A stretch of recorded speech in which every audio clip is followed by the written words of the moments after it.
کہ ہم جو اس مجلس میں آئے ہیں، یقینی سی بات ہے ہمارا یہ دینی، یہ ہمارا شرعی، یہ ہمارا عقیدتی فرض ہے کہ ہم ایسی محفل سجائیں، یہاں پر آئیں، یہاں پر بیٹھیں. اور سب سے بڑی چیز جو مجھے اور آپ کو موٹیویٹ کرتی ہے وہ یہ کہ کسب ثواب کے لیے آتے ہیں. ہر کوئی سوچتا ہے جائیں گے، بی بی کا ذکر ہوگا، گناہوں سے ہمیں پاکیزگی ملے گی، آلودگی ختم ہو جائے گی، دل پاک ہو جائیں گے، قلوب کو جلا ملے گی، ہمارے نامہ اعمال میں کچھ عمل خیر ہوں گے جو ہم دے سکیں گے، اور جتنی بھی باتیں آپ کریں وہ سب سعادت آخرت کے ساتھ جڑی ہیں. کیا ایام فاطمیہ آپ کی دنیا کو بناتی ہے؟ یہ دنیا جو ہم جی رہے ہیں، یہ 70-80 سال جو انشاءاللہ ہم سب نے گزارنے ہیں، کیا اس کے اندر ایام فاطمیہ کا کوئی اثر ہے؟ کیا فاطمۃ الزہرا صرف خاتون جنت ہیں، یا پھر اس دنیا کے لیے بھی وہ کچھ ہیں، یا انہوں نے یہاں پر بھی ہمارے لیے کسی چیز کو رکھا ہے؟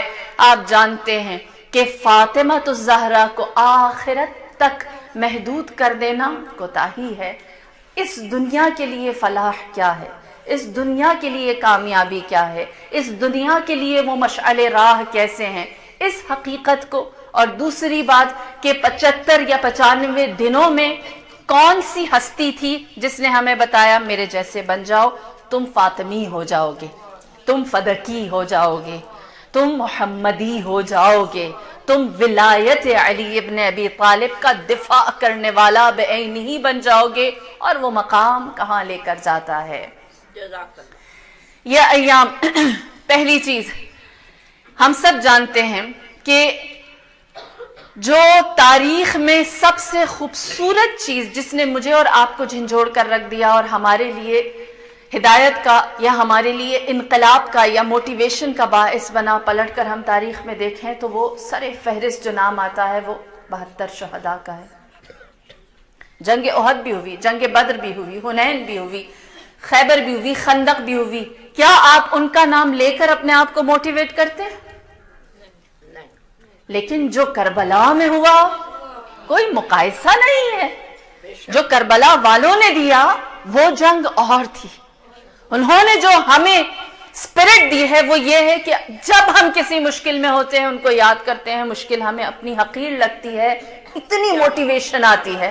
ہم سوچتے ہیں جو وہاں ہوا اور جو ہمارے ساتھ ہوتا ہے اس میں کوئی کمپیریزن نہیں. صبر آتا ہے، شکر آتا ہے، ہمت آتی ہے، حوصلہ، اور پھر ہم لوگ کھڑے ہو جاتے ہیں. وہ جو 72 کا کام تھا جس نے ہمیں موٹیویشن دی، اور ان 72 کے وسیلے سے یہ مجلس بنی، ہم آج یہاں پر آ کر بیٹھ گئے، اور پھر یہ 72 ہمیں لے کر کہاں جاتے ہیں؟ بطفیل فاطمۃ الزہرا یہ ہمیں لیڈ کہاں کرتے ہیں؟ دوسرا چیپٹر تاریخ کا ہم کھولتے ہیں جہاں تاریخ مشہور ہے، ہم سب جانتے ہیں. بی بی پر ظلم کیا گیا، ستم کیا گیا، دروازہ گرایا گیا. جس دروازے کو فاطمۃ الزہرا پر گرایا گیا اسی گھر کے، اسی دروازے کے اندر 3 پنجتن میں سے معصوم ہستیاں موجود تھیں. امیر المؤمنین موجود، امام حسن و حسین موجود، لیکن فاطمۃ الزہرا نے مدد کے لیے نہ علی کو بلایا، نہ حسن کو بلایا، نہ حسین کو بلایا، کسی کو نہ پکارا. علی سے بڑا کوئی مشکل کشا تھا؟ علی سے بڑا کوئی حاجت روا تھا؟ علی سے زیادہ بہتر کوئی حاجت روائی یا مشکل کشائی کر سکتا تھا؟ نہیں، پھر بھی نہیں بلایا. حسن و حسین سیدہ شباب اہل الجنہ، انہیں کیوں نہیں بلایا؟ ان کو کیوں نہیں پکارا؟ جب نہیں بی بی جواب دیں اور کہیں ان کا فرض اور ہے، اور جو میرا انتقام لینے والا ہے وہ اور ہے. پکارا تو امام زمانہ بلند ترین صلوات اللہم صلی علی محمد اگر بلایا، اگر کہا کہ آؤ اور انتقام لو، آؤ اور میری مدد کرو، آؤ اور ان کو ان کے ظلم کا جواب دو، تو آخری حجت کو یاد کیا اور کہا یا مہدی ادرکنی، اے میرے فرزند مہدی آؤ اور میری مدد کرو.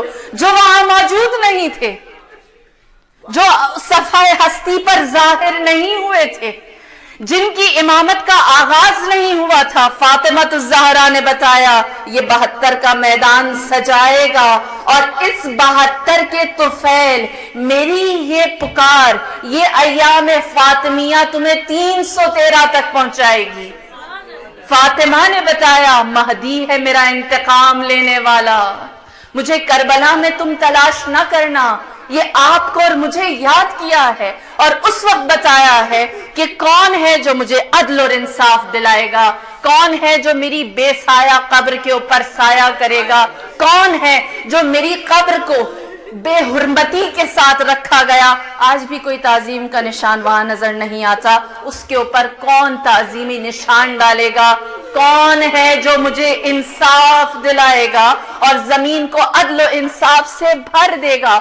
اس وقت بتایا کہ اے شیعوں، تمہارا سفر جو 72 سے انسپریشن اور موٹیویشن ملے گی اس کا انجام 313 پر ہو، یا ایام فاطمیہ یا مہدی ادرکنی ہے۔ جو بی بی نے در و دیوار کے درمیان جس کو پکارا، آپ کو وہاں پہنچانا چاہتی ہیں، آپ کو ان کی یاد میں رکھتی ہیں، آپ کو ان کے ذکر میں رکھتی ہیں، اور ہمیں بتا دیا کہ اپنے آپ کو 313 میں شامل کرو۔ اور دوسرے سوال کا جواب کہ کون تھی وہ جس نے اپنے آپ کو 313 میں یا مہدی ادرکنی سن کر شامل کر دیا، جس نے اپنا نام لکھوا دیا، جس نے اپنے آپ کو حق کنیزی فاطمہ الزہرا ادا کر کے اس جگہ پہنچایا جو بی بی کی پکار تھی۔ آپ نے بارہا سن رکھا ہوگا امام کا لشکر دنیا کا روئے ارض کا صفحہ ہستی کا بہترین لشکر ہوگا، جس میں موجود جتنے بھی اصحاب و اعوان امام کے ساتھ ہوں گے، بالخصوص 313 ان کا کمپیریزن اگر دنیا کے دوسرے لشکروں کے ساتھ کیا جائے تو بدر کا لشکر سب سے بہترین تھا۔ بدر کے 40 مجاہدین کے برابر ایک امام کے سپاہی کے پاس طاقت، حکمت، علم ہوگی۔ ہاں، 40 کے برابر امام کے ایک سپاہی کے پاس طاقت بھی ہوگی، علم بھی اور حکمت بھی، سب موجود ہوگا، تبھی وہ اس لشکر کا سپاہ سالار یا اس لشکر کا سپاہی بنے گا۔ اور خوش آئین بات یہ ہے کہ وہ لشکر جس میں 313 امام کے قریبی ساتھی ہوں گے، ان 313 میں 50 خواتین ہیں، 50 خواتین ہیں، اور ان 50 خواتین میں سے ایک خاتون ایسی ہے جس نے یہ 75 اور 95 دن فاطمہ الزہرا سے منہ نہیں موڑا، حق کنیزی ادا کیا۔ جناب ام ایمن، ام ایمن وہ کنیز ہے فاطمہ الزہرا کی جس نے ڈٹ کر معاملہ فدق پر، معاملہ ولایت علی ابن ابی طالب اور وصیت رسول خدا کے اجرا ہونے میں، ان تینوں چیزوں میں ڈٹ کر بی بی کا ساتھ دیا، اور ساتھ کیسا دیا، اور کیسا ساتھ دیا کہ بی بی نے فرمایا جب میرا مہدی انتقام لینے کے لیے ظہور کرے گا، اے ام ایمن ہم تمہیں تمہاری قبر سے اٹھائیں گے اور ان کے لشکر میں شامل کر دیں گے۔ یہ 75-95 دن کی آئیڈیل ہستی ہے جو آپ کے لیے موجود ہے، جو آپ جانتے ہیں، جو آپ کے درمیان ہے، جس نے رجعت کرنی ہے، واپس آنا ہے، پلٹنا ہے، امام کے لشکر میں خود کو شامل کرنا ہے، یا آسان الفاظ میں کہوں یہ وہ ایک حقیقی کردار ہے، حقیقی وجود ہے جس نے 72 سے 313 کا سفر کامیابی کے ساتھ کیا، 72 سے 313 کا سفر کامیابی کے ساتھ کیا۔ اور اس کے لیے دلیل جو تھی کہ یہ کامیابی کی سند کہاں سے ملتی ہے، 75-95 دن ہے۔ جب بی بی کا کوئی ساتھ نہ دیتا تھا، ام ایمن کھڑی تھی۔ میں رک کر یہاں آپ سے سوال کروں گی، ام ایمن کو یہ جو معراج ملی ہے کہ 313 میں ان کا نام شامل ہے، امام محمد باقر نے اس بات کا اعلان بھی کر دیا، بتا بھی دیا، اللہم صلی اللہ علیہ خبر بھی دے دی کہ یہ ان میں شامل ہوگی۔ ام ایمن کا بی بی کے ساتھ جو رشتہ تھا وہ کیا تھا؟ کنیز تھی، وہ خادمہ تھی۔ آپ کا رشتہ بی بی کے ساتھ کیا ہے؟ آپ بی بی سے کس طرح اپنے آپ کو مرتبط کرتی ہیں؟ وہ تھا کو اپنے سے جدا نہ کریں، ام ایمن کو تاریخ کے گوشوں میں نہیں دفنائیں۔ وہ کنیز تھی، آپ کیا ہیں؟ اس نے کیا کیا تھا جو آپ کر رہی ہیں؟ آپ کا رشتہ و ناتا بی بی کے ساتھ کیا اس سے مختلف ہے جو جناب ام ایمن نے بی بی کے ساتھ منسلک کیا تھا؟ کنیزی نے انہیں کہاں پہنچایا؟ آپ سب جانتے ہیں ام ایمن وہ ہستی تھی جو رسول اللہ سے اس طرح سے نزدیک تھی کہ رسول اللہ نے جب چاہا کہ اپنی ماں کی کمی کو دور کریں تو جناب ام ایمن کو پکارتے، کبھی بھی کنیز نہیں کہا۔ یہ فضیلت ہے ام ایمن کی کہ رسول اللہ نے عزت دی۔ کیا صرف عزت ام ایمن کو دی؟ کیا کسی اور کو ماں نہیں کہا؟ حلیمہ سعدیہ کو کہتے ہیں، آپ ان کو انتہائی عزیز و قریب۔ جناب خدیجہ کی دوستوں کے ساتھ رسول اللہ نے بہترین مراعات رکھے، بہترین تعلقات، عزت سب کو دی، لیکن اس عزت کا جواب صرف ام ایمن نے دیا۔ جواب کس طرح سے دیا؟ پہلی ہجرت ہوئی، ام ایمن رسول اللہ کے ہمراہ تشریف لے گئی، اپنے گھر کو ترک کیا، اور پھر جب آپ کے پاس شہادت اپنے شوہر کی شہادت، زید بن حارثہ کی شہادت کی خبر آئی تو رسول اللہ کے پاس جا کر کہا کہ آپ میرے لیے جو فیصلہ کریں وہ میرے لیے مناسب ہے۔ آپ نے فرمایا میں نے آپ کو راہ خدا میں آزاد کیا، آپ اپنے لیے جو اختیار کرنا چاہتی ہیں آپ کے لیے آزادی ہے۔ جب جناب ام ایمن کو آزادی مل گئی، شوہر سر پر نہیں تھا، بیٹا تھا، جوان تھا، راہ اسلام میں بہت بڑا مجاہد تھا، جب اسامہ ان کا نام، جب جناب ام ایمن سے کہا اختیار آپ کے پاس ہے، کیا کرنا چاہتی ہیں؟ یہ تاریخ عالم کی پہلی خاتون ہے جس نے کہا اگر مجھے اختیار ہے آزاد ہونے کے بعد کسی چیز کو اپنانے کا تو میں فاطمہ الزہرا کی کنیز بنوں گی۔ اپنی بیٹی سے کہیے مجھے اپنی کنیزی میں قبول کرنے ہیں۔ آپ سب جانتے ہیں کہ کنیز کو آزاد کرنے کا کتنا ثواب ہے، اور کنیز کے لیے آزاد ہونا کتنی بڑی بشارت ہے، لیکن خود پلٹ کر گئیں اور فرمایا کہ اے رسول اللہ میں چاہتی ہوں کنیزی فاطمہ الزہرا میں رہوں، اور پھر اس کے بعد حق کنیزی کو انجام دیا، ایسا انجام دیا کہ تاریخ کہتی ہے جب تک رسول اللہ کے ہمراہ جناب ام ایمن اور 10,000 مسلمان رہے۔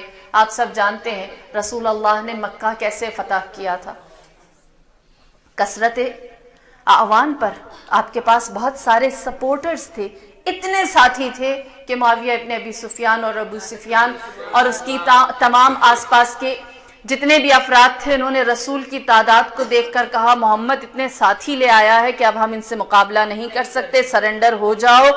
وہ رسول جس کے پاس کثرت اعوان تھی، ساتھیوں کی فراوانی تھی، جب اس رسول کی آنکھیں بند ہوئی تو کیفیت یہ تھی کہ رسول کے جنازے پر 7 لوگوں نے شرکت کی، ایسی آنکھیں پھیری، 7 لوگوں نے رسول اللہ کی جنازے پر شرکت، اور اس کے بعد جتنے بھی لوگ تھے وہ ایسی آنکھیں پھیر گئے۔ انشاءاللہ میں تاریخ کے ان حوالوں کا آگے بھی ذکر کروں گی، مختصراً اتنا بیان کرتی چلوں، ایسی آنکھیں پھیر دیں رسول کی بیٹی سے، رسول کی نشانی سے، رسول کے احکامات سے، کہ وہ دروازہ جو حکم رسول سے، حکم قرآن سے مسجد کی طرف کھلا تھا، کہاں بند کر دو۔